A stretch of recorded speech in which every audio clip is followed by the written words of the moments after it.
Hello, our friends, Evolutionary Energy Arts family. Hello there, welcome back.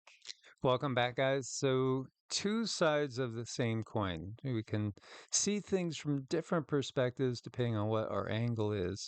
Where are our feet planted? Are we looking at heads or are we looking at tails? Can we see that both heads and tails are part of the same reality, just yin and yang? Indeed, it's all about perspective. It is. And our perspective changes when you go to sleep at night and you dream. And maybe sometimes your dreams are pretty normal, logical, not too far off from our normal reality. And maybe sometimes they're bizarre and not even close to our reality. Any way you look at it, you're in a different state of consciousness than when you're awake. We are, it's that tipping point when you go from awake to asleep. And sometimes people, for me, I'll use myself as an example. When I'm falling asleep, a lot of times I might fall off of a bike or I might fall off into a pool of water. I might just suddenly fall and I'll wake myself back up, but then I'll go back and I'll do it gentler next time. But if you can control that, it's fun. Then you start to step into lucid dreaming. Yeah, being able to control when you are asleep and recognizing that you have control. That's another thing entirely. So when we're asleep, is that the yin or is that the yang? And vice versa when we're awake. Again, two sides of the same coin. 3D embodiment and then 4D when we are not embodied in the physical body. Again, we have layers, we have energy bodies. Each one of the energy bodies, again, is operating at a different frequency range. We recognize this with the chakras. The chakras themselves each have an associated frequency to them. The chakras are vortices. They're gateways. They're recognized as being dimensional portals. And this again gives a clue to your multidimensional reality. It does. And, with the way we treat ourselves in the 3D reality, sometimes there can be blocks going on. Oh, absolutely. Blocks are natural. They happen.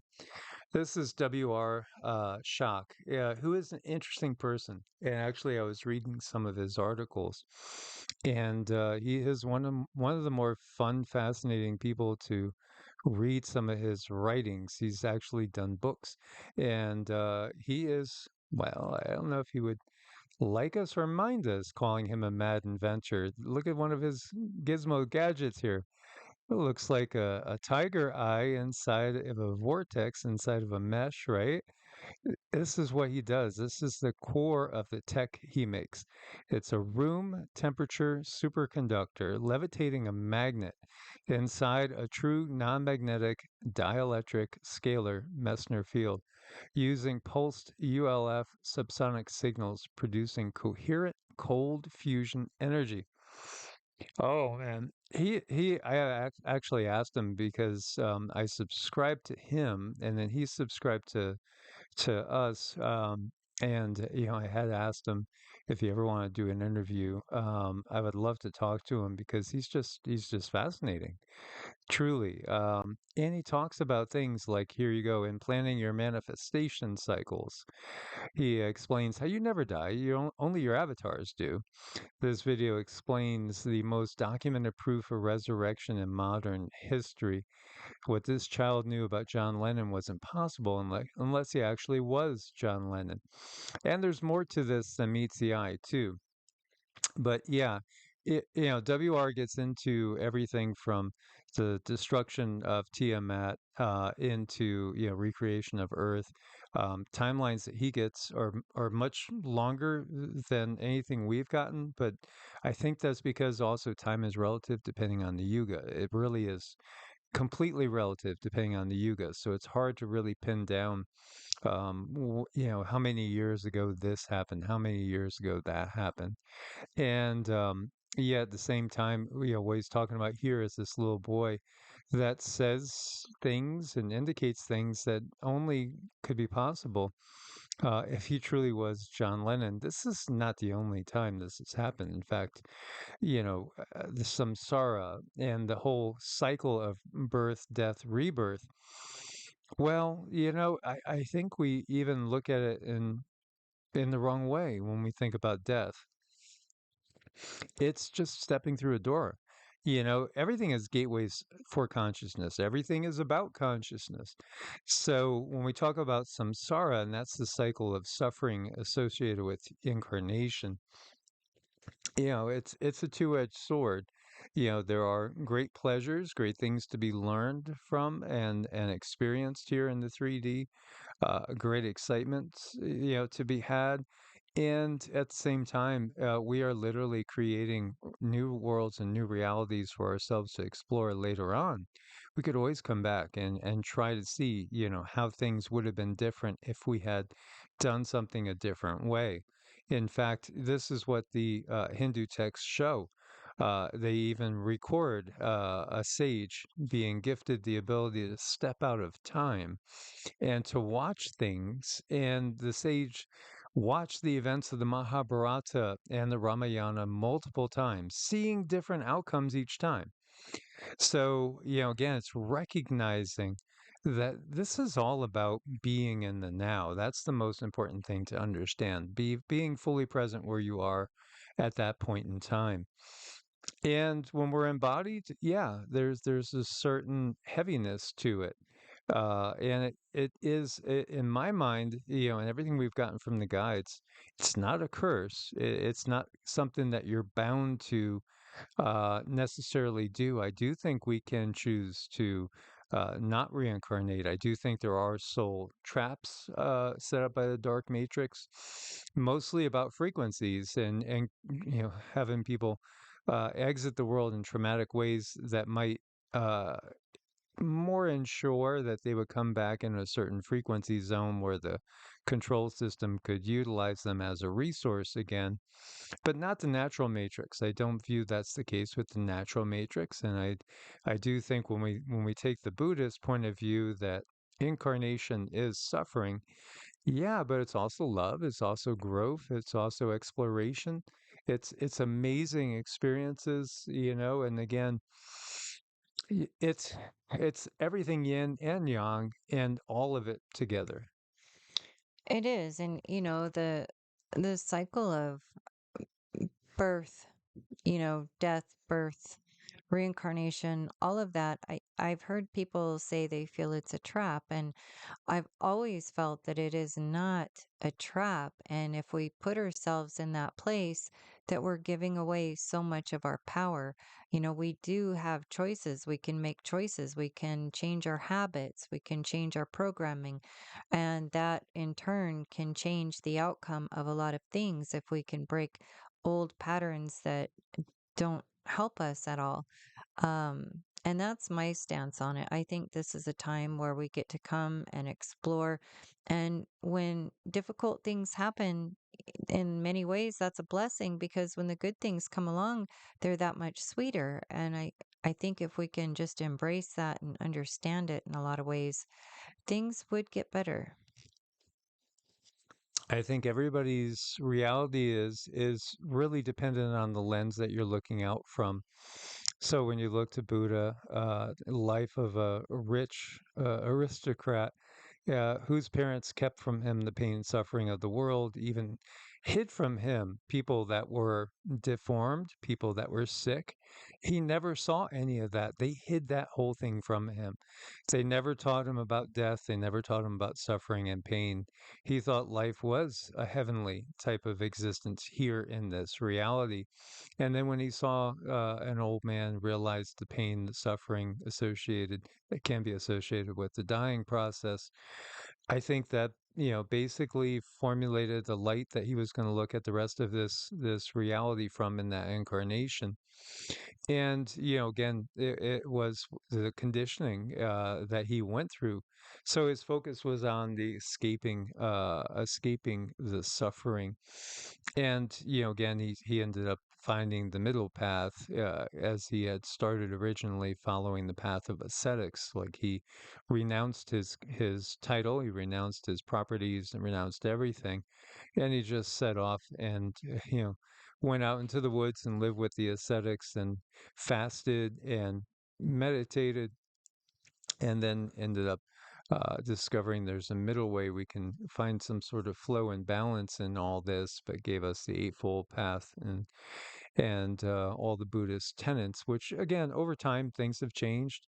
This is what happens with the control system that's been in place too. There's certain parts of things that they want to perhaps stress, and there's certain other parts that they want to hide. As Cindy was alluding to, the more that we are able to take control of our own reality, the more the control system is insignificant and downplayed, and then they are parasites from the get-go. So, they need others to support themselves because they've lost that direct connect with source. And when you look again to this, then the question comes, are we forced to reincarnate? And if you look closely at the Hindu point of view on it, again, Buddhism comes out of Hinduism, and again, same thing with Jainism. And then when we look to other traditions like the Sikh tradition, it's kind of a merger between the Hindu tradition with the monotheistic traditions that were people were exposed to at that time too, Islam in certain parts of the world. Again, it created kind of a hybrid system, trying to find a middle ground, so to speak. Well, it's all about perspective. It's always about perspective. And is there a truth in the reality that there's a reincarnation cycle, a trap? Well, it's ultimately about your desire. So if you truly have the desire to be embodied and experience all the things that life has to offer, then you're going to take a body. If you get to the point where you're not interested in doing this anymore, you want to stay up in the higher realms, or you want to work back towards that unity consciousness completely with source, that's always the soul's prerogative. Again, this is a free will zone. And as far as the natural matrix, it is a free will zone.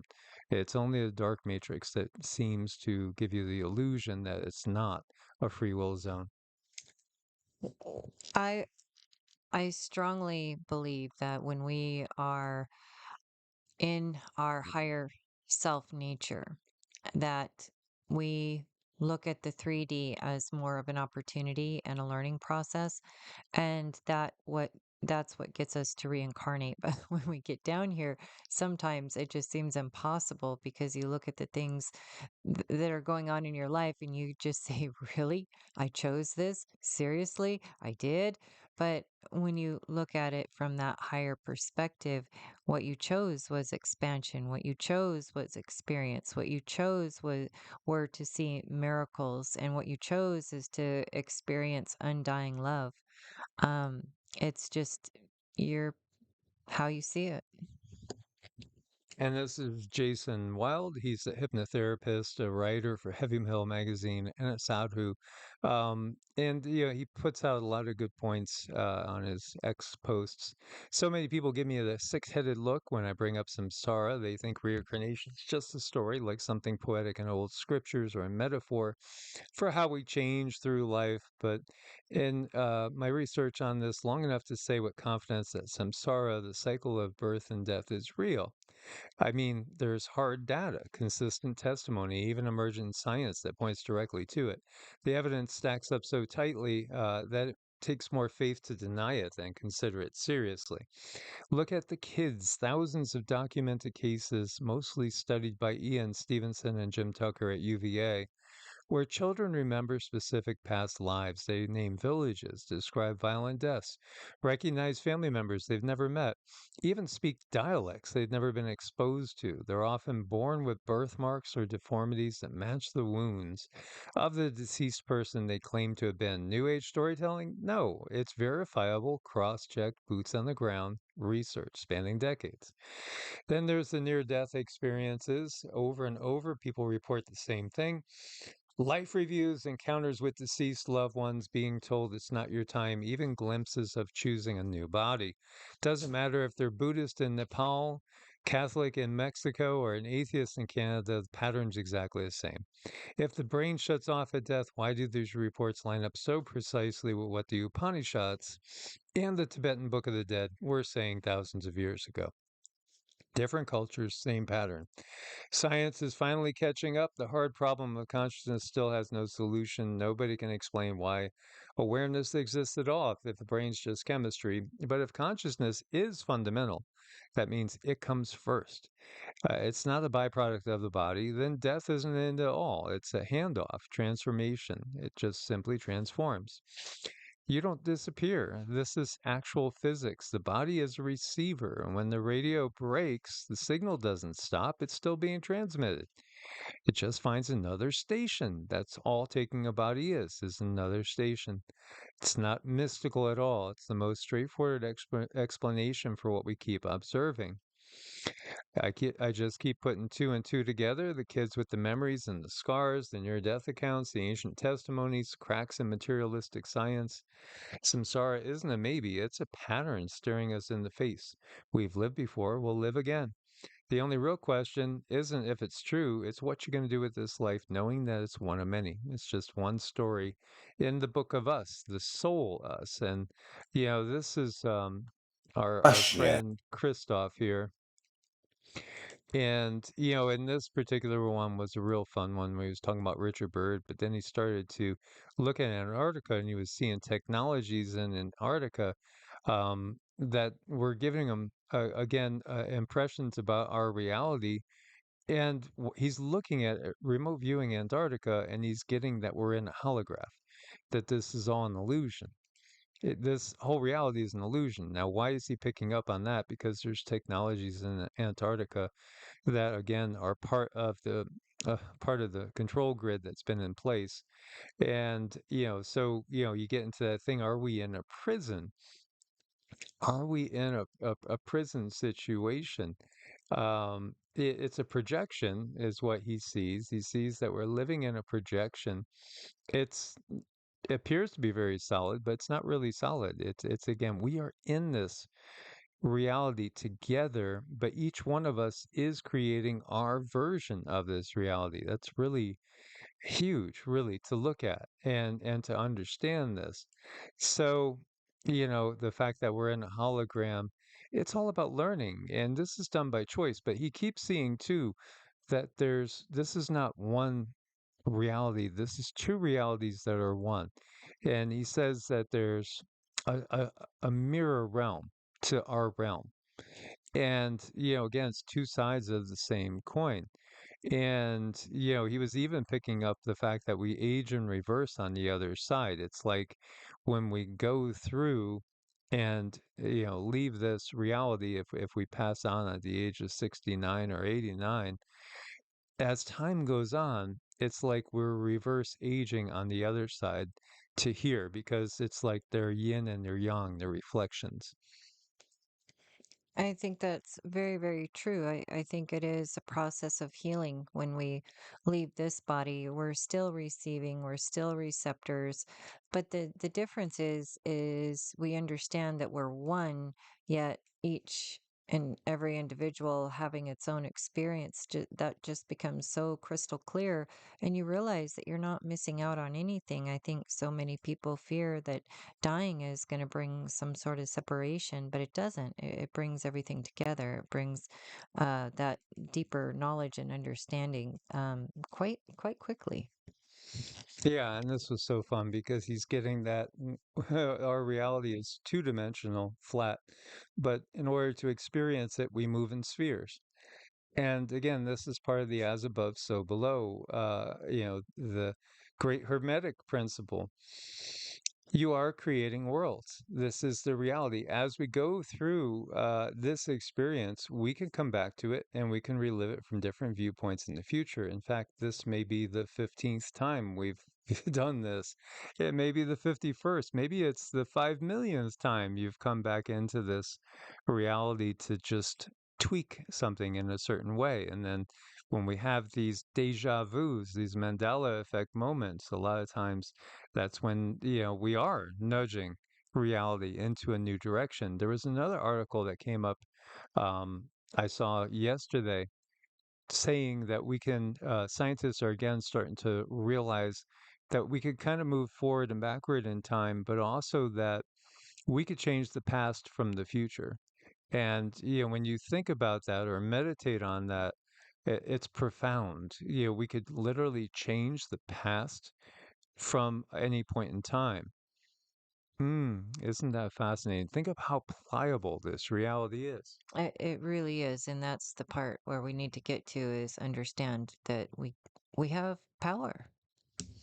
Yes, absolutely. And ultimately, you are eternal. No dogma needed.